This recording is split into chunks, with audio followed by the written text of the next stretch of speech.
നമസ്കാരം. ദൈവം സ്നേഹം കൊണ്ട് ഭൂമിയെ ചുംബിച്ച രാവാണ് ക്രിസ്മസ്. നമ്മോട് തോസിക്കുവാനും നമ്മുടെ സുഖദുഃഖങ്ങളിൽ പങ്കുചേരുവാനുമായി സ്വർഗം വിട്ടിറങ്ങി വന്ന ദൈവസ്നേഹത്തിന്റെ വലിയ സാക്ഷ്യമാണ് യേശുക്രിസ്തുവിന്റെ മനുഷ്യാവതാരം. ക്രിസ്മസ് പ്രത്യാശയുടെ വെളിച്ചമാണ് നമുക്ക് നൽകുന്നത്. ക്രിസ്മസ് എന്ന് പറയുമ്പോൾ നമ്മുടെ മനസ്സിൽ ആദ്യം വരുന്നത് ഉണ്ണീശോയും ക്രിസ്മസ് അപ്പൂപ്പനും സമ്മാനങ്ങളും ഒക്കെയാണ്. ക്രിസ്മസ് അപ്പൂപ്പൻ എന്ന സാന്റാക്ലോസിന് ഉണ്ണീശോയുടെ ജന്മദിനമായ ക്രിസ്മസുമായി എന്താണ് ബന്ധമെന്ന് നമ്മളിൽ പലർക്കും അറിയില്ല.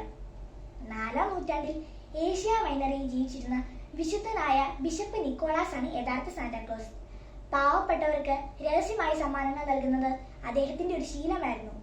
ഡിസംബർ 6-നാണ് കത്തോലിക്ക സഭ അദ്ദേഹത്തിന്റെ തിരുനാൾ ആഘോഷിക്കുന്നത്. തിരുനാൾ ക്രിസ്മസ് കാലത്തായതുകൊണ്ടും അദ്ദേഹം രഹസ്യമായി സമ്മാനങ്ങൾ നൽകിയിരുന്നതുകൊണ്ടും കരോൾ സംഘം അദ്ദേഹത്തിന്റെ വേഷമണിഞ്ഞ ഒരാളെ അവരുടെ ഒപ്പം കൂട്ടി തുടങ്ങി.